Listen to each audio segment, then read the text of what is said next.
Babangida drops bombshell, reveals why he annulled June 12. Former military president, General Ibrahim Babangida, has finally revealed why he annulled June 12 presidential election. The June 12 presidential election was believed to have been won by late MKO Abiola.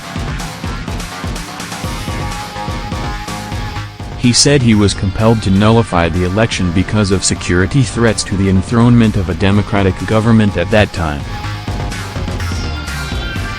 For the first time since the annulment of June 12, 1993 presidential election won by the late business mogul, Bashorun MKO Abiola, former military president, General Ibrahim Babangida, has given a reason for the annulment. He said he was compelled to nullify the election because of security threats to the enthronement of a democratic government at that time.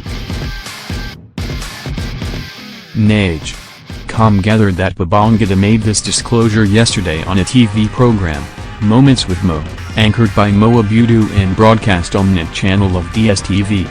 Babangida drops bombshell, reveals why he annulled June 12.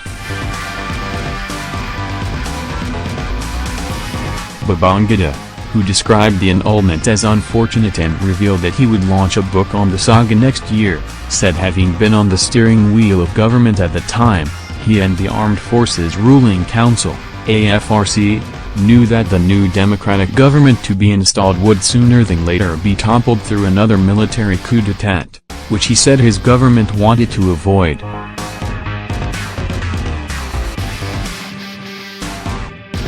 According to him, his regime had decided that it would be the last administration that would ascend the seat of power through coup, adding that it would make no sense to install a democratic government that would be truncated within another 6 months. He, however, admitted that the June 12 presidential election was free and fair and also the best of all elections ever conducted in Nigeria's history. June 12 was accepted by Nigerians as the best of elections in Nigeria. It was free and fair. But unfortunately, we cancelled that election. I used the word unfortunately, for the first time. We were in government at the time and we knew the possible consequences of handing over to a democratic government. We did well that we wanted ours to be the last military coup d'état. To be honest with you, the situation was not ripe to hand over at the time. Forget about the wrong things that happened in politics. The issue of security of the nation was a threat and we would have considered ourselves to have failed, if 6 months after handover, there was another coup. I went through coup d'état and I survived it. We knew that there would be another coup d'état. But not many people believed what we said. They could have allowed me to go away and then they, coup plotters, would regroup and stage another coup. This is how coups are staged. One man will always come to complain. And he will try to convince you about his complaints, Babangida said. He said security threats to the advent of democracy at the time culminated in fresh plans to conduct another election within another 6 months after June 12 annulment, with better strategy, but which he said he could not achieve as a result of the hostility which accompanied the cancellation. According to him, another election was conceived to come up in November 1993.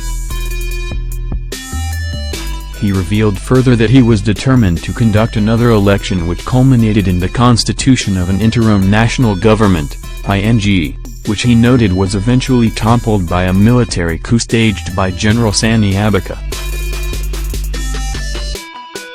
Babangida implied that what happened to the ING was eventually the fate that would have befallen the civil rule which his regime would have handed over to.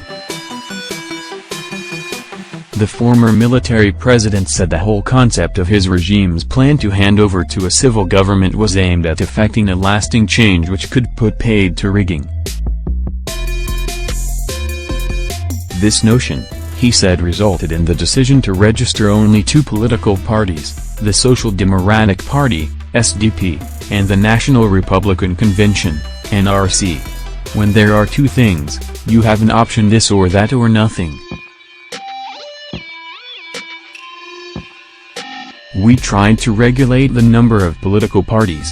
We knew what to do, he said. Babangida, who expressed fears that his revelation might put him in trouble, was not categorical about his presidential ambition come 2011. Instead, he played around it, saying he was not getting younger, adding that he would rather make himself available to make certain corrections whenever he deems fit.